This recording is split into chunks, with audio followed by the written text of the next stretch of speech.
this session so that if you want to pass this along. Welcome to this webinar on Case Exchange. This has been a tool that the members requested several years ago, and it's taken a little while to get some momentum, but we've just now kind of started to see a lot more interest in it, and some of the bigger companies actually now starting to deploy it or at least think about it. My name is Dennis Smeltzer. I'm president of TSANet. I'm going to quickly turn this over to Paul Esch, who's going to run the webinar this morning. And if you have questions, there will certainly be time for Q&A at the end of it. So Paul, if you want to go ahead and introduce yourself, and I'll just go on mute and be quiet for a while. Excellent. Thanks a lot, Dennis. So my name is Paul Esch, and I'm responsible for the strategy and business development, which tends to also include all the new features and functionality, which is why I'm kind of heading up the Case Exchange initiative. As Dennis indicated, got a few topics here I'd like to cover today. I'll give you a quick overview for those who aren't familiar with it, touch base on a few new things for 2017, so we've had a few new things happening here, and then walk through a little bit on how deployment works, give you a quick how it works in general, and then we'll move into a demo, and there'll be plenty of time for Q&A as well. So as Dennis indicated, this was an initiative that was started from our members, kind of fall under the category of collaboration must be easy. And one of the key things there is also from an easy standpoint is it needs to be integrated with the engineers' current processes, which obviously tend to be centered around the CRM system that they're using. So our initiative here with Case Exchange is to bring the TSANet collaboration process inside of each member's own CRM system. We'll go about how that's accomplished. Case Exchange is a member benefit, so it's included in membership for all the different membership levels, so everyone in TSANet can use it. We do have a couple things that I tend to stress about Case Exchange, and the first one is that it's very quick to implement. So we are not talking about a long, drawn-out IT project. Either the install of the CRM connectors, you're looking at about an hour to accomplish that. So it is install and configure, not develop anything within your CRM systems. And then also lightweight and flexible. So again, this is something that is not digging into your CRM system, synchronizing data that you don't want. It really is a lightweight messaging system that's connecting the members together where you are sharing the data that you want to share. So I tend to explain it as very similar to how you might integrate defect tracking into your CRM process. So very similar, lightweight integration. It's a separate workflow and record, and you'll see that when I give the demo. So a couple different options as far as deployment goes. You have the ability to select one of the connectors, and we support 3 of them today, so Salesforce, NetSuite, Microsoft Dynamics, or the web interface. And some members, even if they're on a supported CRM system, have chosen, hey, let me start with the web interface first. That is extremely easy to get up and going. It is integrated into the member web, so sometimes that's a nice, easy first step to understanding this. And you'll see from the demo that it works exactly the same. The user experience is exactly the same. Obviously, it's not within your CRM system, but we'll talk a little bit about some integration things that we're doing there as well with email as part of the web interface. As far as deployment strategies, again, just kind of maybe pointing to the flexibility here. So obviously, if you're on a single CRM system, you're not a large company, single activation tends to be the simplest.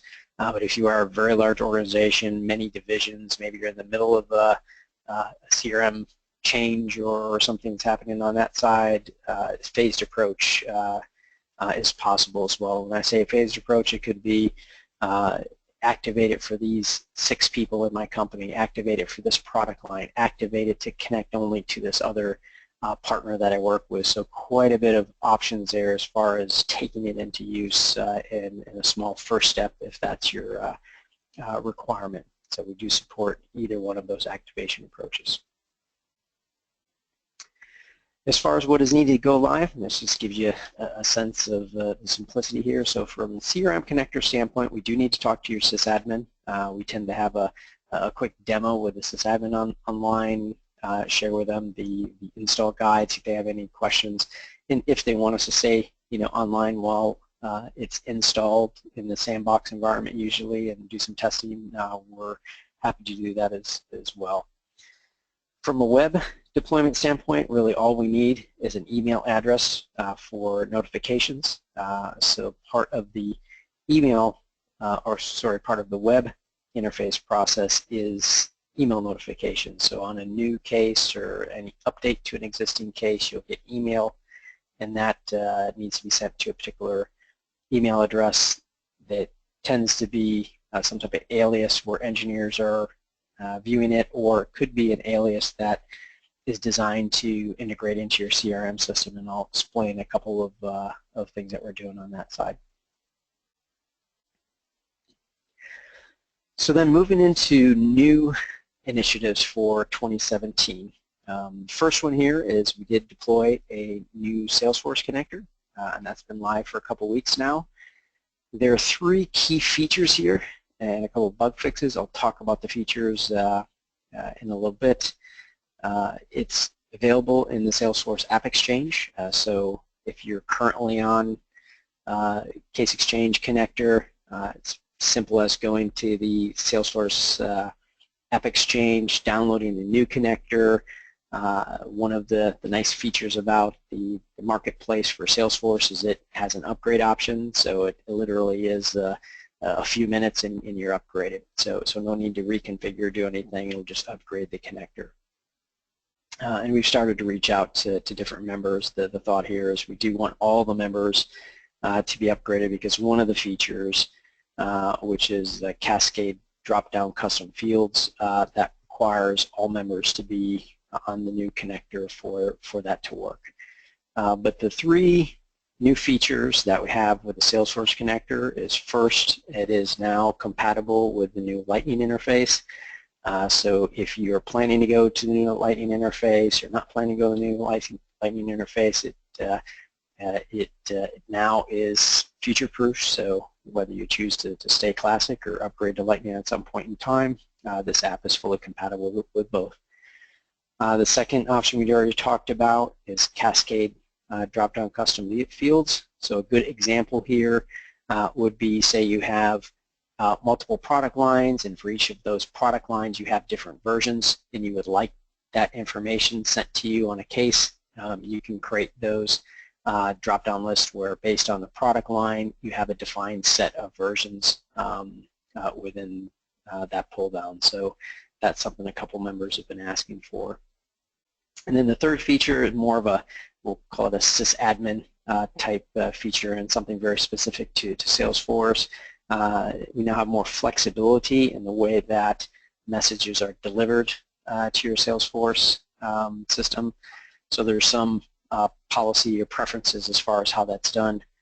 Now there's really many different ways that you could do it. So before, there was kind of one way that you installed it, and it would trigger your system to come and collect the message. Now you can also define that as a scheduled message pickup as well, and some members have indicated that's a preference. So that's what's new for 2017 as far as the Salesforce connector. The second area is the web features, and we've got a few things here as well. The first one is the custom email notification templates. In this, we tend to do a couple things here. The first is the templates allow for the ability to integrate email into your CRM system. So for example, say you need your case number in a subject line, or you need the case number somewhere in the message body. Now we can design that email to meet the requirements of your email integration in your CRM system. So that does give you the ability to bring the workflow into your CRM system without a connector. So if you have a CRM system that is not supported today with a connector, that's a great option. And the second is, we've done some customization with the contact document. This was specifically for IBM, but I think it shows the capability and what we can do here. There was a particular field that was required for IBM. We were able on the contact document to ensure that field was populated, and there's a bit of field validation on there as well. So being able to kind of tune the process for inbound is something now we can do a little bit more on that side for the contact documents for web users. And then the third is obviously the Cascade custom fields that supported with the web interface as well. So that's what's new for the website. So then taking a look at the plans for 2017, Dennis indicated we're starting to get some momentum here. Our target is to get up to 30 or above this year. Currently we're at 15, and I will say that the activity has picked up quite a bit here in the first part of the year. I've got a couple others in testing, so I'm kind of hopeful we'll be able to end the quarter here with 16 or 17. So I think we're starting to see some good momentum, and a couple of good well-known members as well. So making some progress with IBM, which I know a lot of members want to be able to interact with this way. Then as far as the Salesforce and web improvements, a couple things that we have heard and we do plan to take a look at adding to the roadmap here for 2017. The first one is notifications to TSANet admins for out of SLA cases. So obviously the system now has the ability to kind of track when a issue was escalated to a member and when that member replied. So this is a good way for us to help members be proactive if they've received an escalation, we do not see a response back. Again, we don't need to look at the contents of the message, but we can tell, hey, did you respond or not? And then if not, and it's beyond the SLA agreement via TSANet, we can alert the TSANet admin. So I think that's something that will help make sure we've got a good process going on with members that have chosen Case Exchange. And then the second one is the ability for any member to escalate to a Case Exchange member. So this would allow you, for example, you selected to install the connector in your Salesforce. We can take a look here at making it such that any member can escalate to you even if they have chosen not to use Case Exchange. So that's something we're going to be taking a look at. What's the best way to implement that? We've had some requests on that side as well. And then really working very closely with members that are using the system to take their feedback. We're able to fairly quickly make changes and kind of adjust for different members' requirements there, and that's something that we do plan to continue to do here in 2017 to make sure that members that have taken it into use, they're able to give a voice as far as improving it, and we can react fairly quickly to those feedback. So let me transition here to just give you a quick overview on how this works, and then I'll move right into the demo and give you guys some time for some Q&A. So first of all, and this will be helpful when I do the demo as well, there's a concept of an initiator and a destination. So when the initiator logs the case towards a destination, again, it does not matter which connector or web interface that the members choose to use. You'll see in the demo I'm going to have one side be Salesforce, the other side be the web interface. As soon as that message is delivered to the other side, the cases are linked and all the activity is recorded in the case, and you'll see this on the Salesforce side. You also see this on the web side, but virtually all the connectors in the web works the same way, where each message is recorded just like a comment on the case. You'll see all of the activity and the history taking place for that TSANet escalation. So that's really kind of in a nutshell how it works. I'll let you take a look a little bit at some of the forms. Again, I'm going to move through this fairly quickly because the demo you'll see all of it.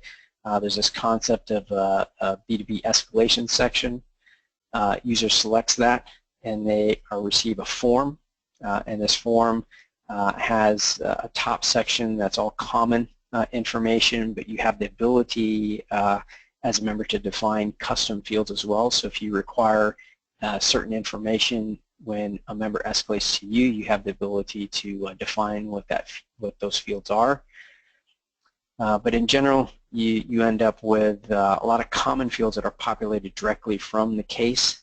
Again, you have the ability to change that if you want, and then the user has the ability to modify the description, add comments, attach files, those types of things. Similar on the website, what we've done, and again you'll see this in the demo, is we've integrated the web interface into the member web. So there will be a cases tab that becomes active when we activate you for case exchange, and then a contact method added to your contact document so that members can escalate to you via that method. So that's for the website.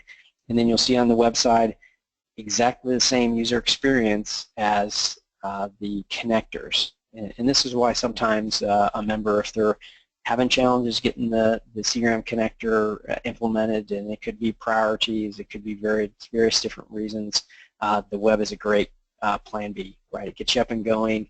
Your support engineers are going to have the same exact experience once it gets inside of the CRM system, so it's not a big change process when that occurs, and it's a real fast way to get up and going with this functionality.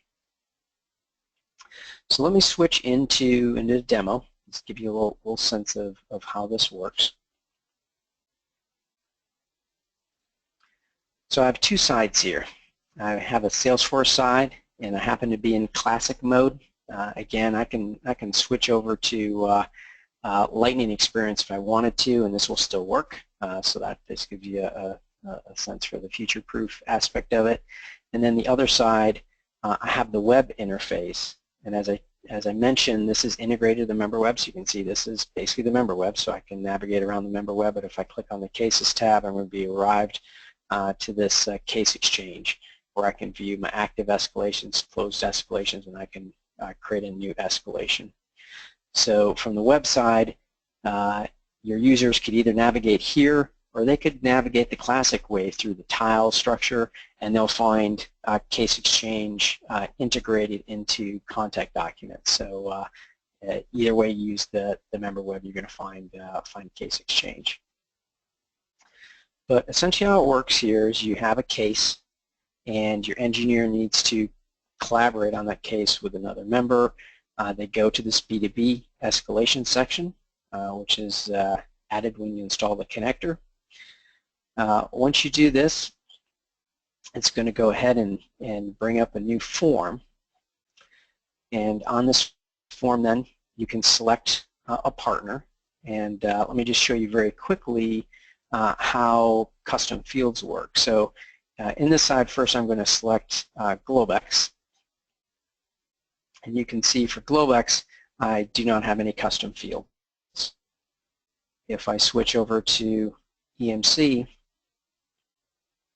you can see that I have a custom field. So this is all dynamic. Once I select the member, it's going and fetching the form, and based on that member's inbound process, might have custom fields or it may not.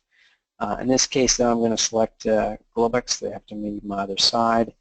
I'm just going to add a few fields here, but you can see here it populated some things from the related case, but I could easily change this stuff as well. All right, so you have the ability to modify. Same thing on this side.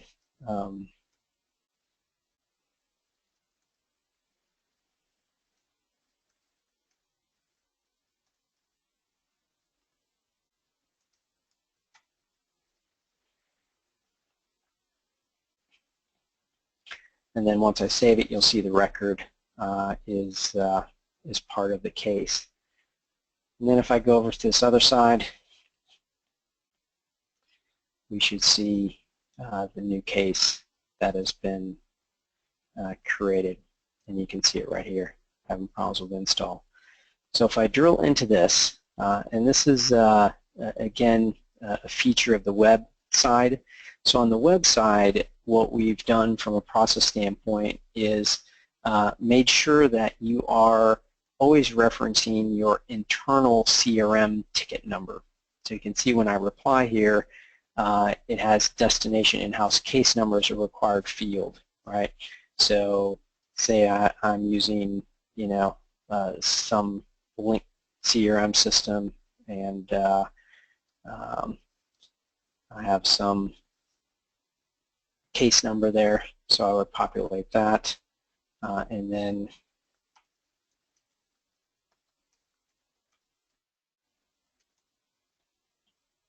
respond back. Again, you can see here it's recording all of the history, and we go back to the Salesforce side, and you see the same thing. So essentially that's how it works, back and forth. You can see each side is going to see exactly the same thing, and then obviously once it's closed, changing the status to closed will move it out of the workflow. So that's the demo in a nutshell, and I know we've got a few minutes left here. Dennis, anyway, turn it over to some questions. Yeah, let's do that. If you've got a question, go ahead and you can put it into the panel over there. In the meantime, actually, one of the couple things that Paul mentioned that I want to kind of emphasize a little bit is, you know, remember that that TSANet is not a company providing you a product or a service. We're an alliance of members, of which you guys are a part of that. And we've done some customization as long as it fell within the budget and was board approved and all that with some of our members to actually integrate into their systems, as Paul alluded to and talked about. So that's not something out of the realm of possibility. And if you want to look at doing something like that, get a hold of us, and we'd be more than happy to talk to you about it.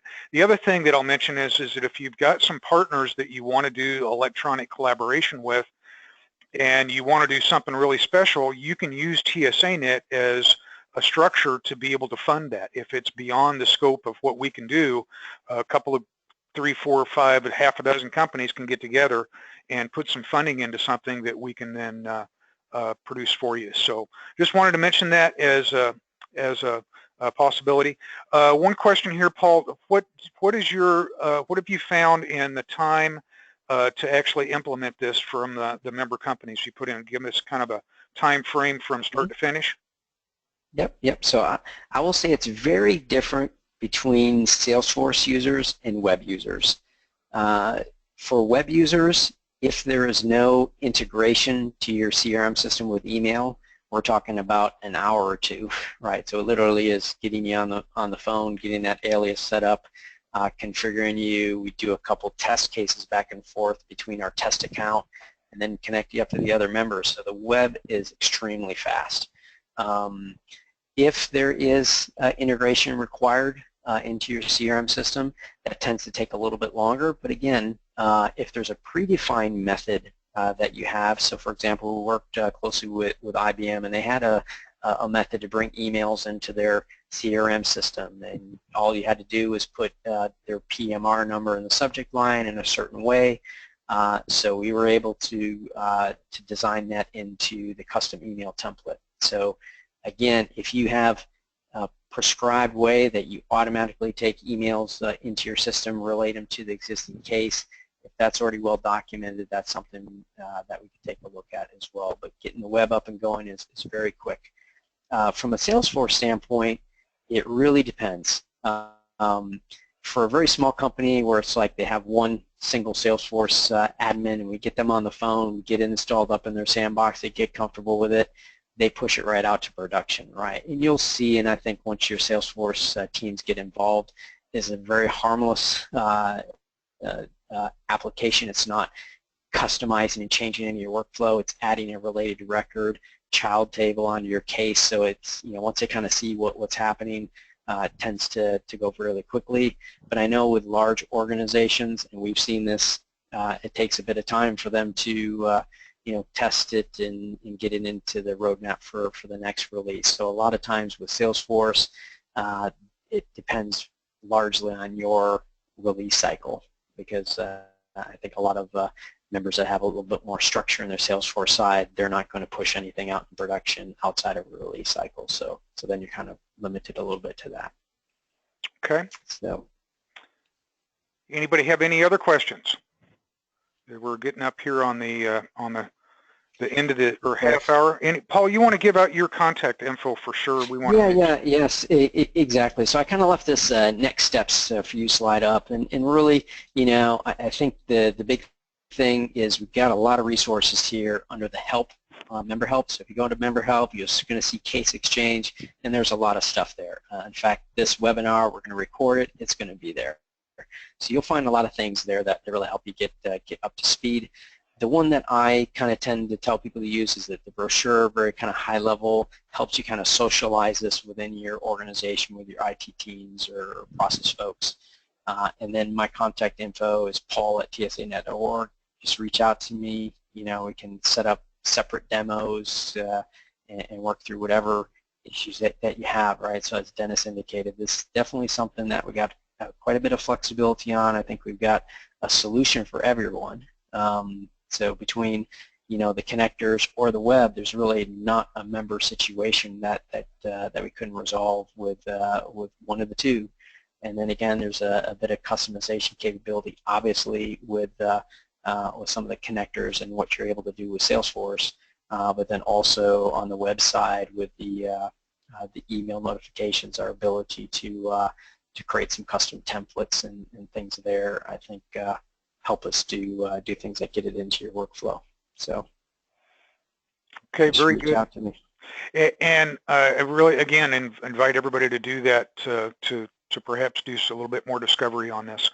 Stephanie will send this slide deck out to everybody that attended, so you can socialize that internally, as Paul mentioned, and there's a ton of stuff out there on the web. Don't have any other questions, Paul? Great, thank you so much for doing this, and again, we'll get this posted out, and thank everybody for joining us today. Bye-bye. Okay, thanks a lot.